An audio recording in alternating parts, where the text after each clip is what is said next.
Today, we're going to be talking about how your first impression, your resume, is killing your chances to get a job. Here's why. Most of you have been taught to write a typical cookie cutter resume. So you start with your name, email, phone number, and address. From my experience in 20 years of recruiting, the address could actually hurt you right off the bat. The reason I say this is because some employers will take a look at your address and go, oh, that's too far of a commute. And especially if you suffer from winters where there's snow outside or really bad weather, they might look at the address and go, you're not going to come into work those days. So we don't want to take the chance. If they need your address, is when they've hired you. Until then, they don't, so don't waste any time. Now, after you do this, many of you have an objective statement that's long and convoluted, right? Objective. Couple sentences. The reality of the workforce is that most employers spend 8 to a maximum of 30 seconds reading your resume. They don't have time to read your objective. Now, this is where there's two theories here. Education coming next. If you have experience, you should not put education at the top of your resume. If you're a new graduate, education should come first because it's relevant to the job you're applying to. But if you've been doing this for at least 5 years, put education at the bottom. You're not going to get hired strictly from your education. Now, if you went and got designated, let's say in different softwares or different tools, add them to your name, the designations, because the designations will hit key points in the search. Then, after this, you usually have career or like history, summary, or skills, where you write fluffy stuff like I'm hardworking, dedicated, committed, team player with excellent communication skills. In 20 years of recruiting, I've met very few people that say, listen, I'm lazy, I'll show up late, none of my work will be any good, and I really hate people. Please hire me. The only time that works is if you're related to somebody in the company or having an affair. So stop filling your resume with useless information. Then you go right into your career where you give generic cookie cutter information that tells me that you know how to do this. So if you're a software developer and you know how to code, okay. So you've told me that you know how to code in PHP or Laravel, okay. And you have 5-10 years of experience according to your summary. Who cares? Here's the problem. You're giving me generic information, okay? So here's what you should be doing in a great resume. Start with the name, email, tel, and LinkedIn profile. Okay, again, no address so that you have more chances. Now, even your name can be formatted. Add a little bit of color, add a little bit of a different font to add personality because it catches the eye's attention. One job posting on Indeed gets between 350 and 5,000 resumes. So companies are doing this, looking like a deck of cards at your resume. If you are generic, unless you've worked for Google or Apple or Facebook, no one is looking at your resume. So add personality. Get rid of the objective statement. Nobody cares. Okay? I suggest that you highlight your technical skills with areas of expertise.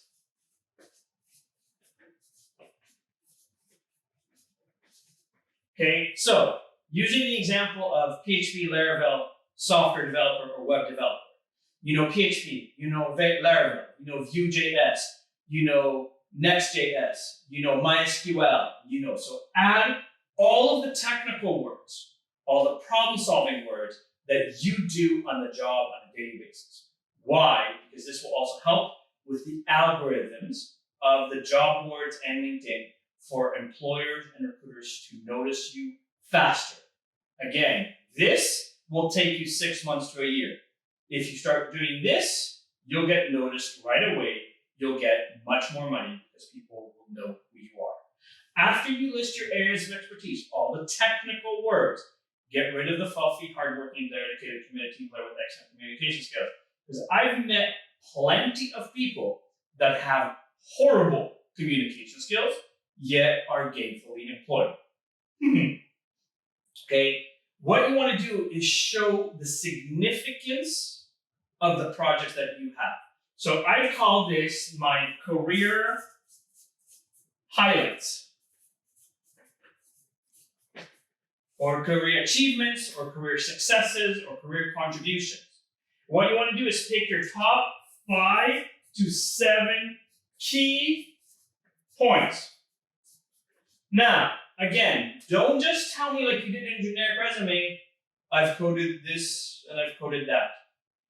I want you to be excited about who you are. So here's what I say.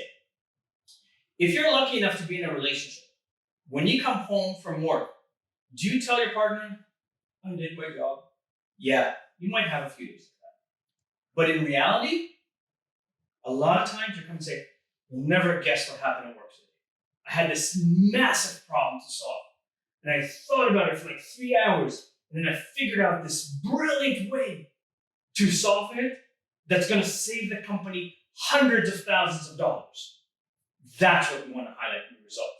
So give me the technical you used, tell me the project, and then give me the result, the impact, the importance, the success, the achievement that you had here, okay? Because if a company is spending 8 to 30 seconds reading this, they're looking at the top third, the top half.